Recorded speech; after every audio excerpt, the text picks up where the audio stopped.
Hello and welcome back inside the Parc Fermé for podcast number 887. This is Todd. No, Todd, not now. AKA Negative Camber. Tonight for your kind review, we're going to review the Emilia Romagna Grand Prix at Imola. I will, for the rest of the podcast, I'm calling it Imola. All right? Thank you. I'm just saying right now, otherwise I'll screw that up. I'm American. I can't pronounce that stuff. You know what we do on race weekends, though. Seriously, Todd? Yes, that's what we do. We watch one, then we talk about it. Then we watch one, then we talk about it. Come on, Todd. That's actually what we do. Before doing that, though, I have to get someone that actually knows something about racing. Wrecked from out of the wasteland. He's bad, he's beautiful, he's crazy. It's... Hello, everybody. This is Paul Charles, the International. Young Paul, how are you? I'm good. Welcome back to the land of the living. Yeah, thanks. Yeah. Thanks. I'm back. Yeah. I had some kind of major surgery. And folks, just a quick thank you to all the well wishes that I got from all of you.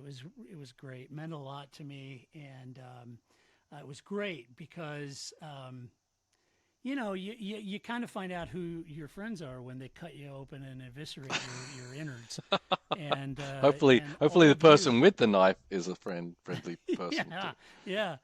He was, pleasant but quirky. That's good. So Quirky. Yeah, A little scary. Yeah, it was. I was a little scared, but it was good. All of you and all the well wishes, because it was good. Because I was leaning on Paul for that emotional support, and he was like, "Suck it up, bud. Absent. You gotta man up." Yes. Yeah, he's like, that's how we do things in Essex, man. That's right. Come on. Yeah. So Drag Paul that with leg no and help. keep moving. Yeah. That's right. Paul was not an emotional support human. No, I'm not. Yes. I texted him and said, I just had major surgery. He was like, meh. I've had that a lot. No, he was. I'm so cold. Yeah. You're so cold. So cold. like- You're so cold, Paul. Yeah. Paul was wonderful. He's not that way. He was concerned and he texted, and he was a great friend. So anyway, thank you for the well wishes. It's great to be back. Sorry, my voice is still a little scratchy. When they intubate you during surgery, when you're under general anesthetic, they jab that tube down and it wreaks all kinds of havoc. So I'm just glad I wasn't awake for that. Yeah, I am glad I've never been under the knife. Touch wood. So I do hadn't not either. want that. I know. I hadn't either. I'll tell you. I don't know if there's listeners out there like me, but I'll tell you the thing that's tough for me is the anesthesia. I can't stand the concept of just not being in control, which is weird. You lay down and it's like, okay, good night, and you're just gone. I was like, Yeah. what's happening to my body? Where are they taking me? What's going on? I have no idea. Oh man. So anyway. Yeah. Just think about that when Carlos Sainz did was it him that had the appendectomy? Yeah. Yeah. The appendectomy. Yeah, that's not an easy thing. Yeah, it was. Anyone cuts you open, man, it's tough to recover. Yeah. Mentally and It is, physically, yeah. It is, it's laparoscopic surgery, and I have all these incisions and all that stuff. I won't get into the gory details, but they pump you full of air so they can work around in there, and you gotta gas that off. And it's just a mess. Yeah, I'm feeling a little queasy right now. I know. Yeah. Here, let me show you my scars. No. It's crazy, man. A lot of people ask, oh my gosh, it was for diverticulitis. So if anybody's out there has battled that, you'll know what I've gone through. So anyway, I'm fine. I'm healing and recovering, and it's great. So thank you. And I really do apologize for missing last week's. With all the best will in the world, Paul, I wanted to get on the yeah, podcast, sure. but, I know. But Grace was terrific. She understood too. So anyway, all right. Enough about me, damn it. Let's talk about the race, shall we? Okay. Let's do a little formation laughs. Let's set the table here. What are we talking about, really? We're talking about Imola, right? Now, this is a tricky old-school track. It's been loitering on the F1 calendar since 1981, and it was described during this broadcast weekend as a front-limited circuit with minimal passing opportunities, and I think that would be an accurate description of this track. Now, you could get a sense of that given Red Bull's struggles on Friday with Max really working hard to find the grip. He likes a very pointy car, and this is not a track that gives you a pointy car. So he was working hard with the team. And what I found interesting out of this weekend was really kind of what happened between Friday and Saturday.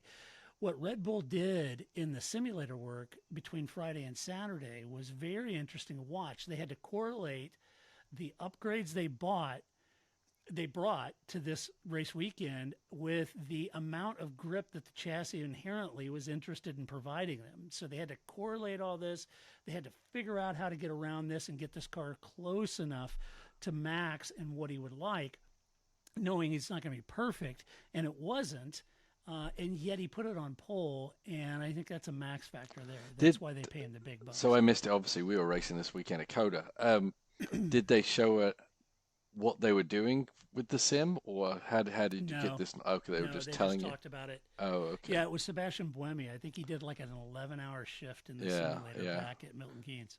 Because a couple of drivers I know very, very well who still do that sim testing for the Formula One. So every team is doing the same thing, from Mercedes to Sauber to whatever. So I said a couple of good friends of mine are actually the drivers and they bring different drivers in each weekend to be the sim driver. And sometimes, it can be some days can be harder than others, but if you're there and that's your nominated weekend to be the sim correlation driver, you can do a lot of hours on those things to try and fix those cars. And literally they do it when the practice 2 is over, or practice 3, they drive through the night. So there's, they've got to make up that time between the sessions to try and fix it so they have a better setup for when they go back out on track the next day.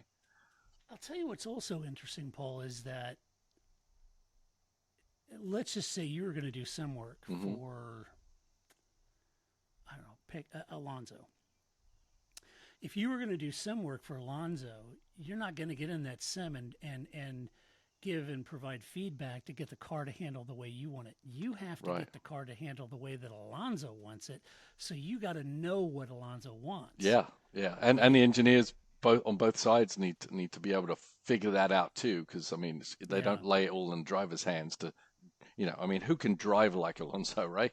But in general, as we've talked about with test drivers before, their job is to be the consistent cog in the wheel, and they change things on the car to try and make it feel different, but the driver still has to be super consistent and not really adapt to anything other than what the car is actually giving them.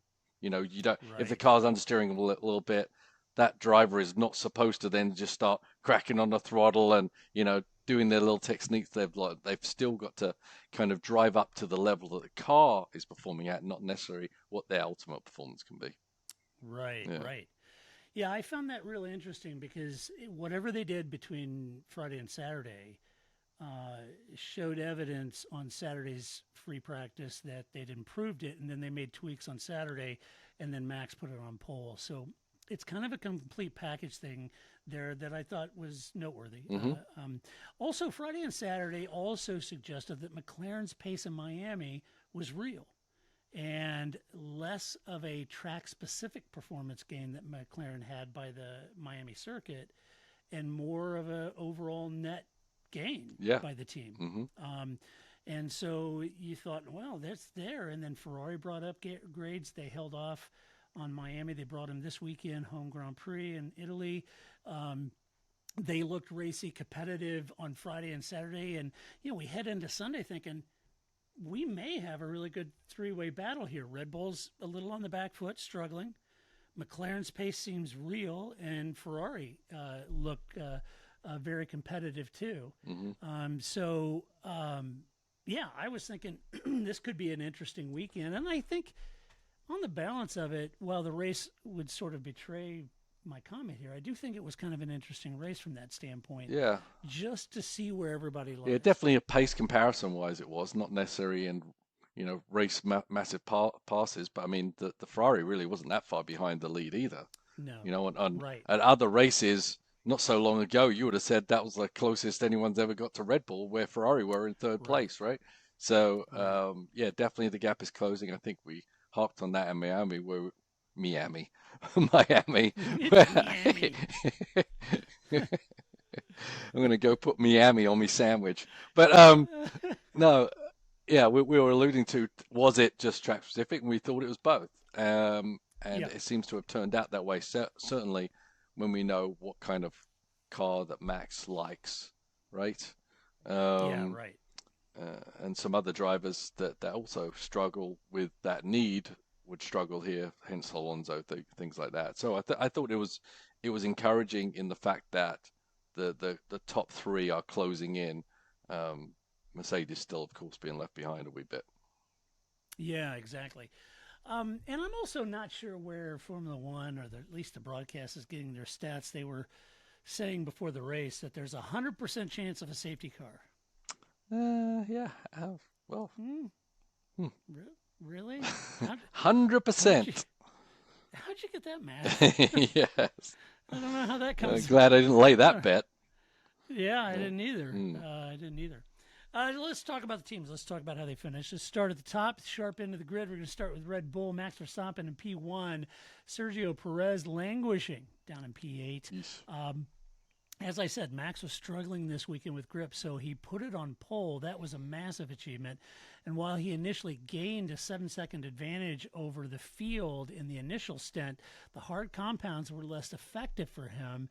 In the closing laps, Max's hards were really struggling, allowing Lando to close in to about within a second of Max. And thankfully for Max, they ran out of laps. The race ended and he took home the victory, but it wasn't without a challenge. And certainly Max was pushing hard to stay up there. I do think, again, I think this is the Max factor. This is why they pay him what they pay him. If I'm honest, it's what he's paid, why he's paid, the amount he's paid. Right.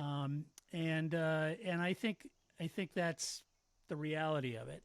But it made it a race of it. The first stint, everybody's kind of like, watching the race. And then come to the second stint, and Lando is complaining that he has no pace. And they're said, yeah, but everybody's abusing their tires ahead of you. And we're managing tires. And the reality is, and then he started closing Max in, and everybody's on the edge of their seat. Ooh, we got a race, right? Yeah. So it was interesting. But I think overall, it's easy to overlook what Max pulled together this week, and I thought it was a brilliant run. Yeah, it was a brilliant run, and by the team, as you say, they turned the car around, and it was only 1 second between winning and losing, so all the strategy, what they were doing on the medium tires, when they were pitting, all these things came into play to fight off the McLaren that was closing in on them. So the pace they had on the mediums was important to get a little bit of gap. If they'd had been that 100% guaranteed safety car after they all came in and hards, I think, and closed up Lando, it would have been a different story perhaps. But because Lando did knock out like 6 seconds off of the gap. I mean, that is not an insignificant feat to do. But Right. and obviously there's also some Max is a very, very smart driver at this point, and he can save a little bit of tire even though the gap is closing, knowing that when Lando gets up close, the dirty air does make it harder and harder the closer he gets to him, right? So you save your better, let him close, but then save everything you've got for those last 3 laps, which I thought was scintillating. I thought it was great to watch. Yeah, I did too. And it's that old saying, it's a dog-eared phrase, but Lando catching Max is one thing, getting around him more than a different deal. And I think you're right. If you're not to sound like a Max fanboy, but if you're thinking that Max is a dullard or I mean, not that smart, I think he's a wickedly smart driver. Yeah. He knows what the hell's going on. He's very aware. Yeah, and to deal with that pressure, it's always harder to lead. I mean, for him, he's led so much. I think he's pretty experienced at making it work. But it is very hard to lead without making one little mistake. You got your eyes in the back of your head and seeing an orange car get closer and closer. It'd be very easy to make the tiniest mistake, which he didn't do, and didn't give Lando a look in. So yeah, very impressive. Yeah, it was. Sergio, a tougher weekend, had poor qualifying, leaving him to start on the hards. He ran long, but that didn't really pay off for him in the end. And it's kind of I'm hesitant to say it was a team strategy issue or a Sergio issue. It's just kind of the nature of the track and limited passing opportunities. They ran him long. You might ask why they didn't box him earlier, but I think had they done that, he would have come out in serious traffic that would have really hindered his ability to come back. So they were waiting because the pit stop delta was damn near half a minute, right? And so with that long of a pit stop delta, really, it comes down to a couple things. Your strategy's got to be right when you box. The undercut might be powerful, which a couple teams proved that it worked. Mm-hmm. And then with Sergio, they ran him long, but they couldn't. I think they were limited on changing up his strategy because of the amount of traffic and what he would have come out in. Yeah. And I think that's kind of the difficulty. This left him boxing late, working. But once he did, though, he did work his way through traffic. He was able to reach up to P8. Couldn't quite reach the Mercedes duo, unfortunately. And he finished P8. Not the weekend I'm sure he wanted, not the weekend Red Bull wanted for him, but it all started in that qualifying. And if you thought Max was struggling, which he clearly was all weekend, Sergio was struggling very much with the same thing. Yeah. And all of that sim work would have been spent on figuring out how to get the car like Max wants it, right? Not necessarily how to figure out 100% how to Sergio's get it race. like Sergio wants it. Yeah, I mean, the qualifying was crucial for Sergio. Yeah. As it has been on too many occasions, quite honestly. He puts For himself sure. in the back foot. You get to a track that you can't pass on.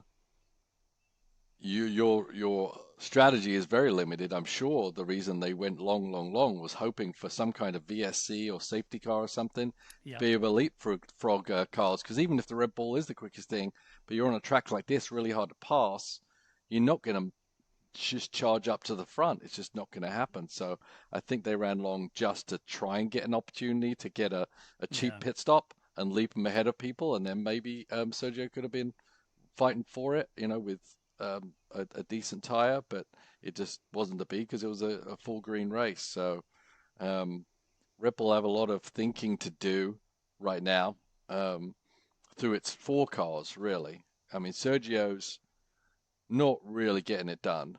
And how long do they hold out? And what is their plan should they decide to replace him? And they have to be thinking about that now. And Yeah. the two drivers they've got in line at their other team aren't probably who they really want. So That's not so that just kind of barrel choice. rolls, right? Is there anyone on the grid, or is Lawson their golden child that could possibly be there? But they have to give him a chance to drive. So then there's a whole big shuffle thing. So the whole Sergio thing I is know. quite complicated and difficult for them to manage at this point. Also, Newey's leaving. They're a little ace in the hole that could possibly, we don't care. The second car will finish fairly well because we've got Max and an Adrian Newey car. That's no longer. They don't have that given that they're going to have a great car even next year or even later in this year. So yeah, they got to do there's something. certainly a lot of conversation about that, with both Zach Brown and Toto Wolff saying they're getting CVs from all kinds of people at Red Bull. Yeah.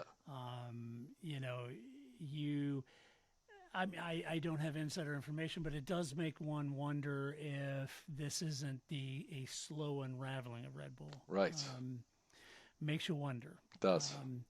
And could McLaren be the team poised to make that jump, or will it be Ferrari? A lot of people think Ferrari was the natural to take a step up, but right now McLaren's doing a yeoman's job. Yeah.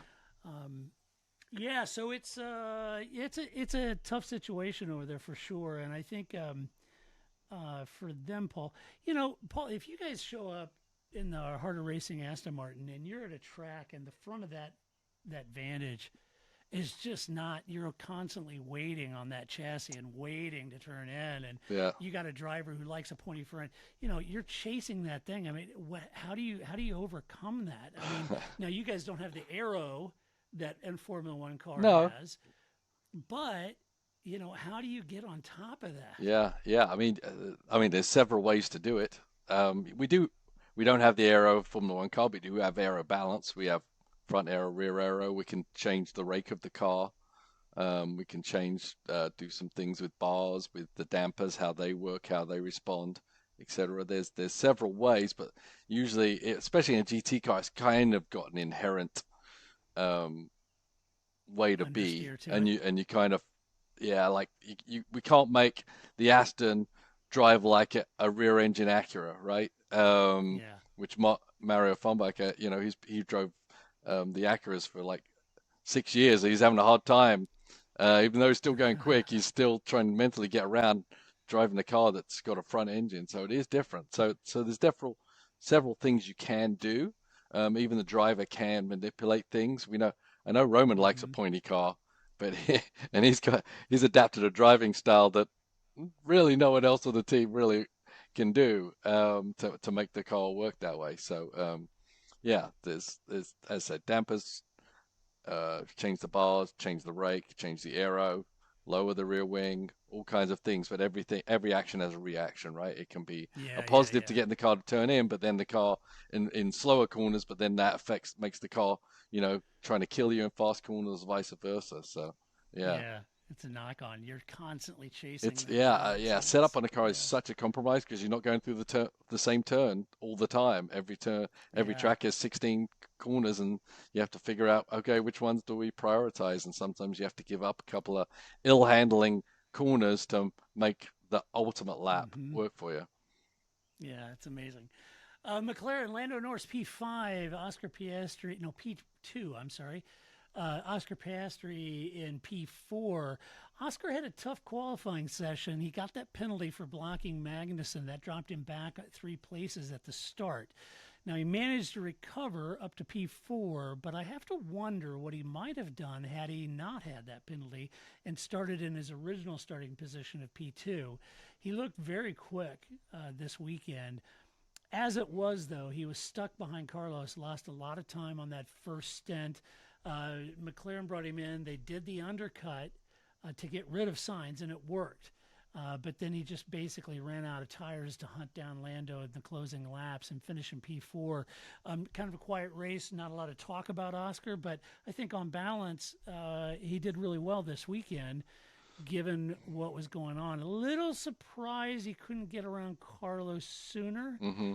But then again, this isn't a prolific passing track, and Carlos may have just, Carlos is a wily veteran out there. Yeah, He knows what he's doing, right, and for probably made sure. it difficult. Yeah, and as Lando was saying, they struggled a bit on the mediums, and that was ultimately what he was on when he was trying to get rid of Carlos, and maybe Yeah, Carlos's car right. was maybe a bit better in that first compound run. Uh, yeah, it was good. It just shows you how little errors can just destroy your weekend in a way, Yeah. right? I mean, just that one little blocking pedal, 3 places on a track Hmm. that is hard to pass. He could have Yeah. been hunting down Max just as well as Lando could have, quite honestly, I think he could have. obviously, right? Yeah. So Yeah. yeah, I think he could have. those are things that you just go home and you just bang your head against the wall, saying, why do we, why Yeah. weren't we on top of that? Because it's such a Yeah. simple thing to be on top of, right? Especially in the qualifying when you're not going on a lap, you're not gaining or even going for anything. So um, yeah, tough deal, but Yeah. they'll go back and analyze it. And it seems obvious, qualifying's important, and it is. But even this year we've seen Sergio or Oscar or a few of these drivers that, Daniel or whoever, you have a tough qualifying and it's just over, Yeah, you know. yeah, There's just not a lot of recovery from that. And it's why it makes it so critical to get the qualifying. Um, you got to get the qualifying right.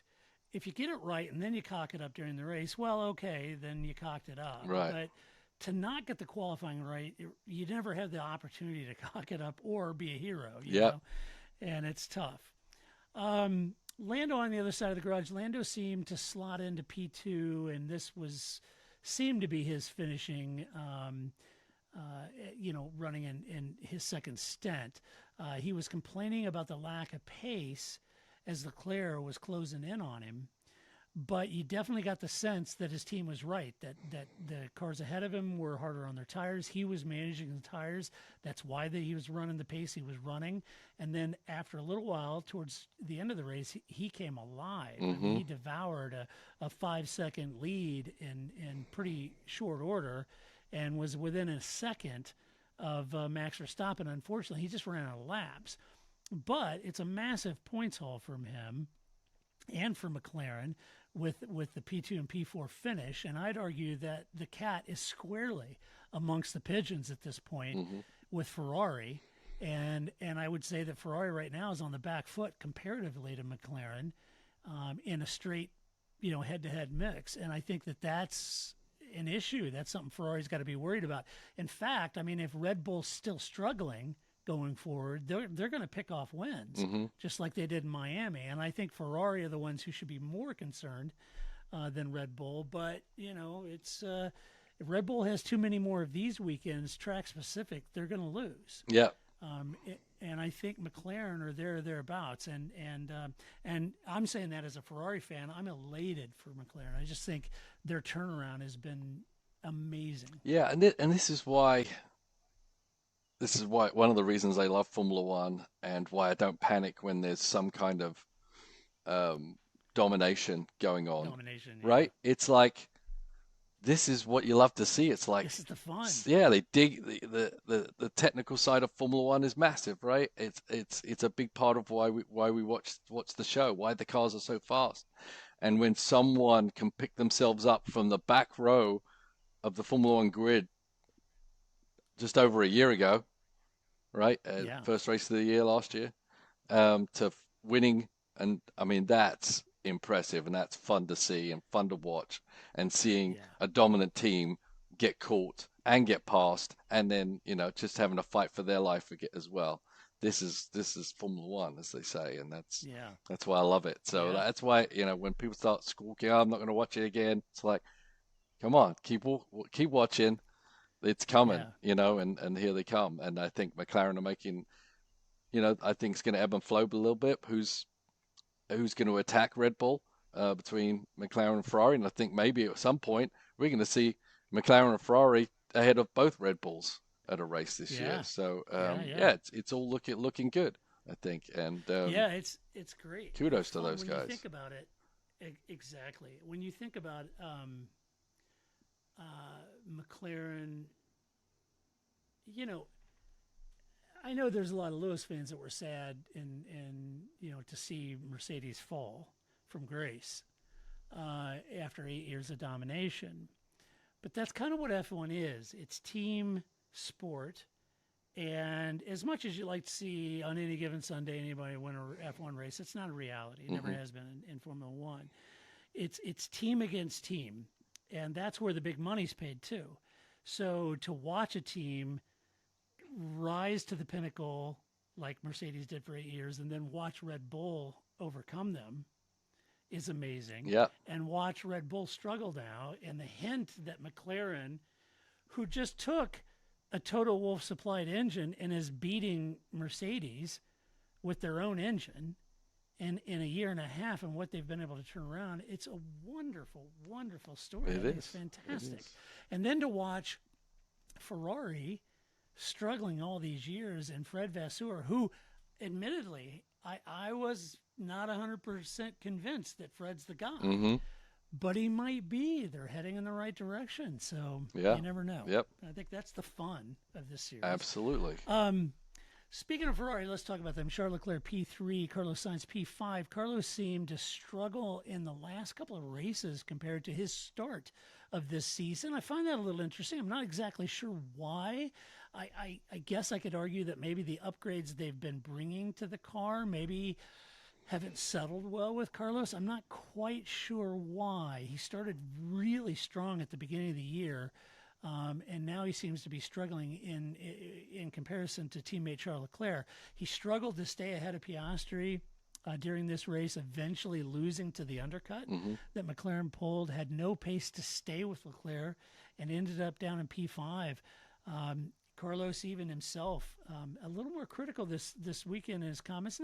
He wasn't being a jerk, but I think he was just saying, that he thinks the upgrades they brought were overestimated in the impact they were and the effectiveness that they were going to have, and suggested that they're definitely not going to be enough for Monaco. So, not exactly happy with where he's at right now, and a little bit of a different Carlos than we saw in the first handful of races. Yeah, it's going to be interesting to see how this evolves, because as you were talking about with Max struggling, and they're gonna focus on the simulator, getting the car right for Max, and Sergio's just gonna deal with whatever they got.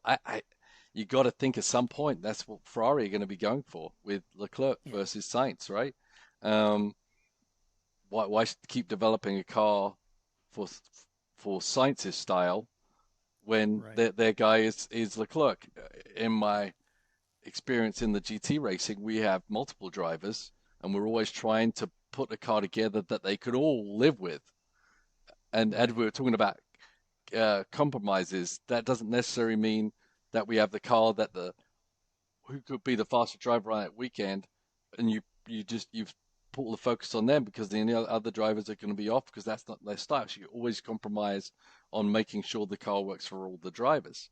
But in this situation, you're probably not going to do that at all. You're going to focus on the person who you think who is taking you to the future, and focusing on that. So I think it's probably going to get worse for Carlos rather than better.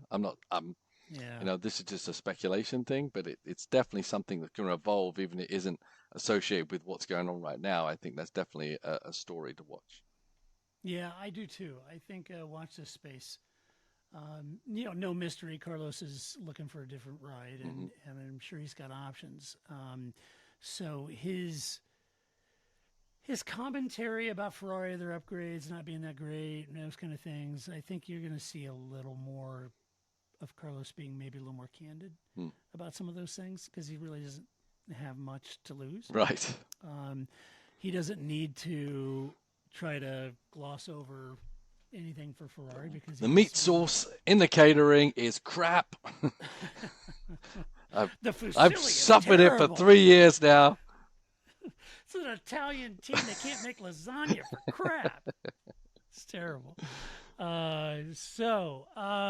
Let's talk about Charles. Charles had some pace in the second stint, and then he ran over that curb pretty hard, went off, got the chicane. His hard tires started losing grip there. He started to drop back. He was closing on Lando, but then he ran out of tires. Yeah, tried to hang on, and there wasn't anything left. Yeah. So despite having good pace, those hards just weren't going to last. And the McLaren, he said, was just too quick, bottom line. And that's where he finished. Mercedes, you had Lewis Hamilton, P6, George Russell, P7. Toto said that he felt that the team basically had the pace to be 6-7. That's exactly where they finished. So Toto Wolff, also known as the Delphic Oracle, knew exactly where his cars would finish. Good on him. I think that was good. Lewis and George dropped out of the top 5 early on. They weren't really considered runners for that top 5. Settled into that 6-7 position, holding everyone behind them off, though they definitely had the pace for that. Lewis had an off, little spooky at the time. And I think for me, it was a bit of a head scratcher to box George late, ceding P6 to Lewis. I'm not quite, at the time, I didn't know why they were doing that. The team ended up saying that their data suggested that he might struggle to get to the end on his hards. So they had a window, and they thought they'd go ahead and box him and keep him ahead of Perez, and then George would, get the fastest lap, which he did. I don't know. I'm still thinking if I'm George, I'd rather have P6. I don't know what data they're looking at that associated that. I mean, maybe it's real data. Maybe they decided to consolidate and make sure they get an extra point, and they don't really care who finishes in 6th or 7th or 7th or 6th. I don't know. Maybe they don't. I think George does. And George would know for sure. Yeah. And this kind of goes back to what you're saying about Ferrari and Carlos. Lewis is on his way out. Yeah. Why would you do something to hobble George? Yeah. George is your guy. Yeah. I mean, if you're going to hobble anybody and not really work overnight on a strategy, you'd do that for Lewis's side, but you wouldn't do it to George. Yeah, it's not an easy decision to make. I mean, Yeah. as I said, not knowing the data, not knowing the feedback they were getting, maybe it was a real thing and Yeah, maybe it was. they Yeah. consolidated it. But yeah, difficult to give up a Yeah. position when you aren't necessary. I don't know if how was George that much longer on the hards than Lewis was. Yeah, I mean, you're absolutely spot on. I mean, maybe the data they're looking at is he's showing real high degradation on Right. the hards, and they thought he was going to be a sitting duck. Right. So they had a window, boxed him, and made sure he finished P7 and Yep. got fastest lap. And maybe that was actually a far better move Hmm. in Mercedes' defense. It just at the time I was thinking I don't know why they would do that, but yeah. Let's see. Aston Martin, Lance Stroll P9, Fernando Alonso P19. Fernando started from pit lane due to making suspension changes overnight. So that left him starting from pit lane. They boxed him early to get off the softs that he started on. His brakes were on fire. That was that was exciting. Wasn't good. Never good to go in, pull new tires, and you got flames coming out of your front wheel. But that went out. He boxed 2 more times, Paul, and they even tried to get the fastest lap, but he couldn't beat Russell. And at that point, it was game over. Alonso said it. This weekend was more of a practice session, Yeah. and a data harvesting session than a race for him. Yeah, I think he probably was because starting that far back, as we know, very tough track to pass on. Difficult decision to make that they were just going to do a test session instead of a race session, which would equate to all the different pit stops and starting on the softs and how they actually ran the race. They really ran it like a race test rather than anything else, and that's why they changed all the suspension. Maybe it wasn't even optimized for Imola. I don't know. But yeah, all the bad things that happened in the practice kind of barrel rolled into pretty much riding off the whole weekend before the race started. Yeah, and I think that the upgrades that they brought, whether they're an evolutionary upgrade set that a complementary second set comes to sort of bring things around, I don't know. They kind of alluded to that. Yeah. They would know. I don't, but I think, it's not working. Although, I say that Lance had a better race. He had a better day. He had a similar strategy to Perez, going long on his mediums to try to give him some fresher tires towards the end. And he did have that. It allowed him to muscle his way up into the points, up into P9. He was happy about that. So, all things considered, given the overall balance or pace of Aston Martin in general in aggregate over the weekend, I think a P9 was all right. Yeah. But I do think, I think they've got a lot of work to do at Aston. Yeah, it seems to be slipping away just a wee bit. Yeah. Obviously, they're still building their empire. Wind tunnel they use Mercedes wind tunnel right now, but they're building their own, which is not only just they're just waiting to get that going, but obviously that's a resource that they have to be funding and personnel they have to adhere to and everything like that. So bigger picture, perhaps. But they definitely don't seem to be making. They're losing ground, not gaining ground at this moment. Yeah. Let's see. Daniel Ricciardo P13, Yuki Tsunoda P10. Yuki got lodged behind Hülkenberg at the start and was really losing time. So the team gambled. They boxed him early for an undercut, and it worked. It worked a treat.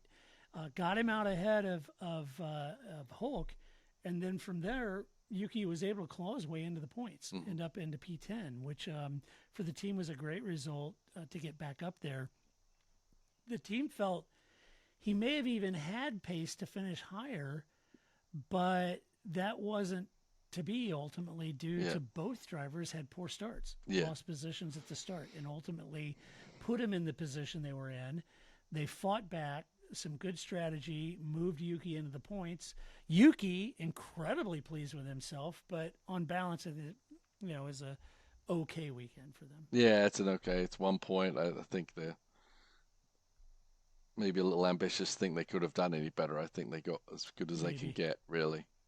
Yeah. Yeah. Yeah, it's That's kind of how I read that too. I was like, yeah, yeah, I don't, maybe. yeah, Yeah. I don't know. Yeah, as we get further back in the pack here, there's so little you could say about it. Everyone's I kind of know there they're all is. just kind of weak at this point and fighting, fighting with pillows rather than knives at this back there. So I know in the end it's just Not good enough, damn it! Not good enough. yeah, I mean when you see a picture of Yuki with the board, it was the last time he did it with P10 and all the team are behind him. Yeah, it's like oof. Grading on the Ooh, curve yeah, there, my different. friend. Grading on the curve. Yeah. I'm not sure I would ever want that photo op. Yay, we're 10th. It's Yeah, we like, got a point. mm, Yeah. Well, Daniel was going head to head with Sergio briefly, but ultimately he dropped down behind Magnussen, finishing P13. Daniel blamed dirty air, poor start, other things, and it's becoming sort of a recurring theme with Daniel. He's, in the clean air we were great, and sort of thing. It's tough. I think I'm wondering if the team, at this point, Paul, and I'm not. I mean, I love Daniel as much as the next guy. I think he's terrific, but I'm wondering if the team may not take a punt here yeah, and make some changes mid-season. It's just not working.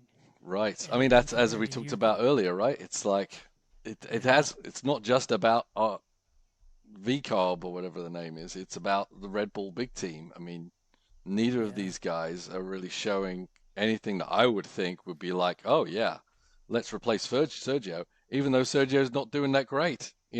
You're like, I well, know. what do you replace? Mediocre with mediocre? I don't. What's the point in that?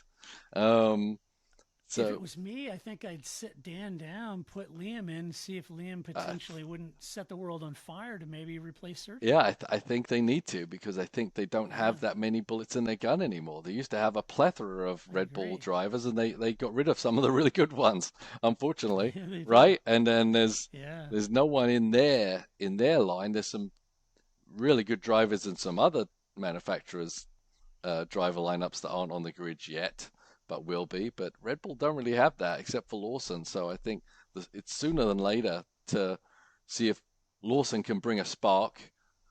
yeah. He can jump in, start beating Yuki off the bat, then that will make their He's life your just that guy. little bit easier. Yeah. Yeah, he's your guy. Haas F1, Nico Hulkenberg P11, Kevin Magnussen P12. Both Nico and Kevin had good starts. Both of them gained 2 spots on the start. Great on him, but Nico couldn't hold off the Aston Martin of Lance Stroll or the Red Bull of Sergio and was undercut by Yuki, leaving him just out of the points. So it was unfortunate, but he had good pace. He looked pretty good. I thought early on he was going to get in the points. I thought he'd nip into P10 maybe, hmm but that undercut by Yuki, kind of Those pesky paid the Haas bat. boys. Here come the Haas Yes, boys. Yeah. yes. Causing So, but not a trouble, bad run ruffling for him. feathers. Yeah. I know, exploiting the rules, Kevin. Yeah, but still, I mean, still Haas are encouraging from what they were last year. So 11th and 12th would have been like a win last year, honestly. And I they're agree. diving into the top tens in qualifyings and in the races and things like that. So I don't think it Yep. all is lost. Not something to be too upset with if you're on the Haas team, I would say. No, I agree. I think, look, you're just out of the points, and that's frustrating. But I think exactly what you said, Paul. I think in aggregate, when you look at the gain that Haas made, they're fighting for point. Yeah, Compare to that to last year, nowhere, right? right. Sorry, wasn't planning on the dog being the soundtrack of this podcast. So sorry about that. So I think that's the reality of it, and I think you got to take the positives out of that. Kevin had a good fight back through the field all the way up to P12, kept his nose clean. I thought that was good. His long first stint worked well for him. Ultimately, stopping as late as Kevin did was risky, and they lost out on the points. But the team praised Kevin, said he had a great run back up to P12, given where they were. Yep. I like it that that the team came out after the race and said, look, boxing Nico early. With the rate of the hard compound degradation probably on us. We gambled risky with Kevin, maybe not the best strategy. I think they were basically saying, look, I think I think in aggregate, we could have done a little better with the strategy overall for the weekend for both drivers, but I think they finished well. Yeah. Alpine, Pierre Gasly, P16, Esteban Ocon, P14. Pierre started on the softs and boxed early, but then discovered that he had very high degradation on the hards, and he boxed again, which put him toward the back of the field. Difficult to recover from there. I think kind of like Haas, I think maybe Alpine in total sort of maybe got the strategy a little off on both drivers here, and it certainly didn't favor Pierre. Yeah, I mean, pace fixes a lot of things. They don't have it. A little mistake like that, and as I said, it is close in the midfield pack, even though but they're definitely not attacking the top 10. So one little snafu here and there, and you're fighting out for 15th. Right. Tough. Yeah, that's exactly right. Esteban clashed early on. He clashed with Stroll in the beginning, but was able to continue, saying that they simply lacked pace everywhere and the pace to be competitive at this point. They tried to run Esteban on on the opening stint. They tried to run him long, and to your point, Paul, they were looking for a safety car. Yeah. And look, everybody assured him it was 100% a safety car. Why would it's coming, I swear. Oh, it's coming any minute. Yeah, that guy Tony back here, he told me it was 100. What? Hey, anyone seen Tony? Where did Tony go? Yeah, he's made a runner. The Amazon Web Service stats team working for us back there, assuring us that it was 100%. It never came, never materialized. The big rumor for Esteban out of the whole weekend is that he's a possible candidate for Haas next year. So watch this space. Wow. Really? I don't know. If Alpine's upset with the drivers, you're focusing on the wrong silo. Oh, for sure. Trust me. Yeah. Trust me. Your drivers aren't the issue there. Kick Sauber in the nuts. Kick Sauber. Every weekend they seem to be kicked. Yes. Yes. Valtteri Bottas and P18, Zhou Guanyu P15. They split this strategy at Sauber with Joe running on hards, Valtteri running on mediums. Bottas was in the train of cars, so they boxed him earlier than planned. This left him on hards for 53 laps. Not quite sure who at Sauber thought that would be a good idea, but it didn't pay dividends for Valtteri. Meanwhile, Valtteri was seen down at Williams. May I have another joke, sir? May I have some more, sir? I still got my gear. You don't even have to buy me new gear. I still have my Williams, Nomex suit. Yeah. I could just slip right in here. Yeah, I was a friend of Claire's. Does anyone remember? Yeah. Patty Lowe and I were like this. Sorry, we don't remember you. And Joe had a few scraps on tracks. Couldn't really mount any challenge for Ocon late in the race. So, yeah, I plead the fifth. No comment. Yeah. Very similar review of Williams. Alex Albon DNF. Logan Sargent P17. Alex boxed early on the hards, but the team didn't get the tires on securely, so he came back in. They had to change the tires, put on mediums. There goes his one set of hards. Gone. For one lap at slow pace. And then he trundled around 2 laps. I wonder why they couldn't just secure the wheel. Or the wheel? Yeah, I was wondering why they didn't take the wheel off and put it back on, at least try to reseat it and see if it's seated correctly. Right. Maybe they took it off and said, "Oh, this whole nut." Maybe this the time it takes to look. It could have been a wheel problem. Maybe. That, may as well just screw him. Why are we buying BBS again? This things suck. So anyway, who knows? Yeah. And then Logan, he was in a DRS train for the whole first half of the race. Once they'd boxed him, he was able to get by Bottas. So woo! And that was about it. So it was a weekend. Yeah. Speaking of DRS trains, my favorite subject. I think they need to change that up a little bit. And I don't think car after car after, because you're seeing in line car after car after car after car with DRS open, DRS open, DRS open.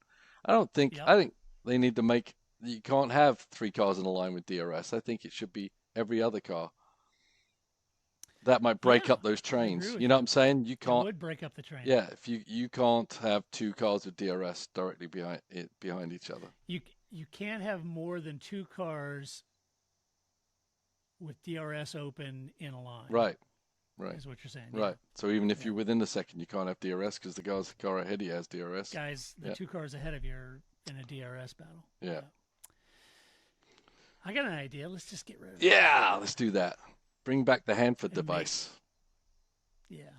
Let's just get rid of it, and then we'll just make some real tires that last a whole race that are super grippy, and let them race. Do you remember that Hanford device they had in IndyCar? Do I? Yeah. Say some more? We were talking about it this weekend, and it was basically like an upside down gurney flap on the back, and it just made this big Yes. pocket of air, behind the Yes. drive. So slipstreaming was massive on the Indy cars. I remember that. What years was that? I can't remember. It was a while back, and do they had it for a remember couple of years, I think, and then they did away with it. Yeah. Maybe it was to do with the merger with IRL and what I can't remember, but yeah, it caused a significant hole in the air for the car behind. Let's just say Yeah. that, right? Yeah, I do remember Yeah. that. That's been a while. All right, let's give out some awards of this podcast. First one is always do Move of the Race. Yes, I can hear you, Clem Fandango. All right, Paul. Move of the Race. What'd you All have? It's slim pickings here. Well, it could have been that McLaren fan in the stands. That was a move. Yeah. No, I'm giving it to the last few laps duel, even though we didn't really see any moves, but I think that was the most intriguing and fun part for me in the entire race, seeing those two guys go, mano a mano on the track, just trying to eke out every little hundredth, tenth of a second, living life on the edge the whole time. I thought that was just awesome for both of them. So they both get it for that duel. That's great. And I know I'm a Ferrari fan, but man, isn't it fun to watch Lando start to bubble to the top? It's fun to listen to Lando too. The verbal stuff. Yeah. That is stuff. hilarious. I'm trying, man. Come on. Shut up. When they started to tell him what somebody goes, yeah, I see him. Yeah. I can see Max. I know what's going on. Yeah. Lando, you could go faster in turn 9. I'm going as fast as I can, man. I mean, what do you think I'm doing? Leaving something on the table? Yeah. It's so fun to watch him bubble to the top, and I gotta be honest. I think the UK's got a new F1 hero, and I really do. Yeah. He's just, I don't know. He's quirky. He's different. He's, I don't know. He's just a lot of fun to watch. I'm super excited. As a Ferrari fan, I want to see Charles Leclerc up there. Yeah. And I'm a big fan of George Russell too. I think George is great, but it's just fun. I think Lando is just quirky enough to have that sort of je ne sais quoi, Yeah, absolutely. Yep. Kind of makes him different. I think Max is different, and people love to hate him, but he's a bit off. Well, he is. I think, but behind the scenes, I think he's a lot more of a humorous person than he is on. He's kind of got this Kimi Räikkönen thing. He's like, when the camera's on, it's like, I don't like any of you. Yeah. Reporters I think personally, I'm not going to give you my time. I think you're absolutely right. I think Max is really funny and personable with his friend groups, Right. And I think he and Lando get along like a house on fire, Yeah. And so I think that's great. And I just love, super happy for all the men and women of Woking. They have bore this cross for a long time. Not that Ferrari haven't, and I'm starting to sound like a McLaren fan. I am a McLaren fan, but yeah, I just think it's great. Yeah. It's great. So my move of the race was for the Ukester. He's been beaten up by you enough. And so I think the Ukester needs a little love. And I think the Ukester did a great move with that undercut on Hulkenberg because it allowed him to overcome his deficit at the start and claw into the points. So Okay. good on him. That was my move of the race. All right, next award is Donkey of the Race. We'll do it live! Not good enough, damn it! Not good enough! All right, Donkey of the Race, Paul. I'm going to have to give it to the man I usually give move of the race or driver of the race to, and that's Fernando Alonso and the Aston Martin team. Sorry. my fellow Aston Martin knows. But I know. it's but the whole rest of the field was it was just a mess. they were in a different category. Yeah, yeah. It was a Poor messy, bad weekend that I'm sure Fernando wants It wants was. to forget. But good on Lance for pulling out P9. Oh yeah, for sure. Yeah. I agree with you. And then the final award is always drive the race. Whew. Oh yeah, drive the race. Get down. Get down. Yes, Paul, drive the race. Who do you have? I'm giving it to Lando. Good shout. Yeah. That is a great call. I think he did win driver of the race. Yeah, I wonder what they think of when they say it, because they always even mention it in the, in the interviews at the end. Ah, and guess what? You won driver of the race. They're just like, okay. Oh, really? Okay. Does that give me more points? Do I get more money? What? Yeah, no, but it's our hype point. There we go. Yeah. Mm-hmm. I'm giving to Max. I think Max had a tough weekend. Yeah. Overall, what he was able to achieve, what that team was able to achieve, the strategy, he had to execute it. I think he drove. I think he drove his backside off, did. and we just don't know it. Yeah, no, for sure he did. Yeah, I think that's really what was going on. He's not going to say it, and neither is the team. Yep. But I think they drove their butts off. Yep. This weekend fun to take watch. that win, and I think it was a hell of a lot of fun to watch. Mm-hmm. So, let's see. Let's do some mailbag. You've got mail. Andrew Page, our good friend Andrew Page, asked this question for both of us. Okay. With the sad news that Adrian has moved on and is not allowed to touch the Red Bull, we can now see all. We can now all stop the talk that, well, it's because Adrian designed the car. Is it a coincidence that just 1 week later on, the best team ever, McLaren, are now on top? Some bold words there. That is Andrew. some bold words, and it's a bit early to say that. Was Newey on the a bit wall? early. I don't think he was. Right? Is I didn't that an see- official? I don't think he was on the wall. I don't know. Is that an official statement that he's not going to be back on the I wall the haven't whole seen it. season?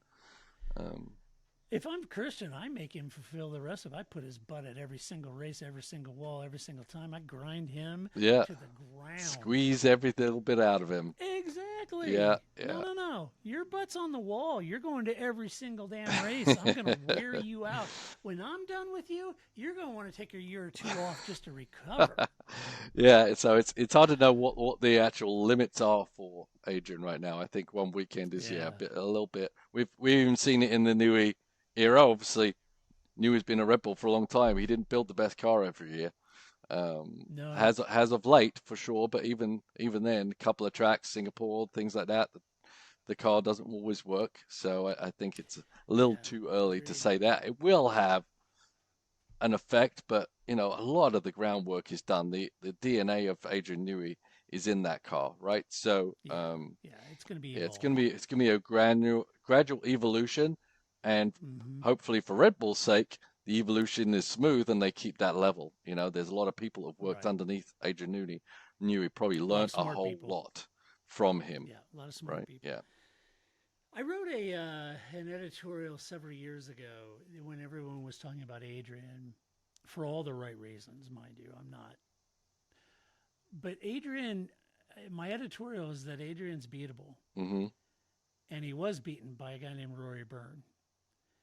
And I wrote, it's a really interesting story about Rory Byrne and where he came from, and the differences between Adrian and Rory couldn't be more drastic. Right. And Rory Byrne, if you're not familiar, was the guy that designed the dominating Ferrari from 2000 to 2005. And beat Adrian at his own game. And Rory, is a genius, and I think to this day still consults with Ferrari. So anyway, he's beatable. He's beatable. So then Graham asks, hi Todd, Paul, Grace. Well, Grace isn't here, but I know she hears in spirit. A question regarding starting from the pit lane. When starting from pit lane, is the car permitted to do some warm-up sighting lap? Is this F1 or do other series like IMSA WEC do the same? Should the car be allowed to do the warm-up lap? Keep up the great work. Paul? Well, the rules are different from each series, right? I know in SRO a couple of years ago, we got a penalty in a race that they said we had to stop from pit lane, and we enacted a rule that was then taken on where they allowed us to do the warm-up lap, then pull into the pit lane, and because it was a 2 formation lap race, and we were allowed to go. Otherwise, people had always, up until that point, just stopped at pit lane with no warm-up. So we asked for,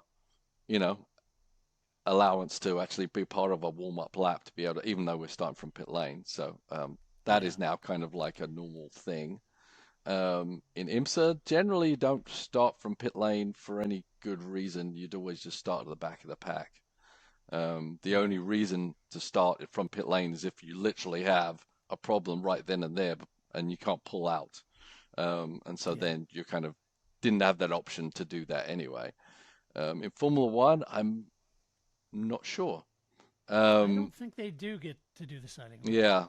I mean, I'm sure. I could be wrong on that, but I don't think they do. I think they stay in the garage while the formation lap. Right, not the formation lap, but I think they are allowed to do those drive-through pit lanes. Yes. When pit lane is open, right, they can go out, come back into pit lane. Yeah. I think they can do that. And to some degree, starting from pit lane isn't the worst thing because they can turn those blankets up pretty high. And when the cars do their formation lap, they're actually losing temperature. Yeah. And then they sit on the grid and the blankets going down. You saw Alonso in those first couple laps. He actually, he wasn't losing. He was gaining on the back pretty well on this. So he wasn't at a detriment at that point. Okay, well, that does it for this podcast. We've got Monaco coming up this weekend, Paul. We love Monaco. Yes. It's very special. I'm excited to do the review of that next week. So watch this space. If you like this podcast, go to your favorite player, give us a good rating. You can go to theparcfermé.com, share your opinion on this review, and a huge thank you to our Patreon supporters. We could not and would not do this podcast without you. So I really appreciate your support. Very grateful for your support. And we will be back, Paul and I, to talk about, as Paul often refers to it, as the Monaco Grand Prix. Or has never referred to it ever. He's never referred to it that way, folks. But anyway, we'll be back next weekend to do it all over again. Until that time, next week, we will be back. This is Todd, a.k.a. Negative Camber, saying so long. That's it, man. Game over, man. It's game over.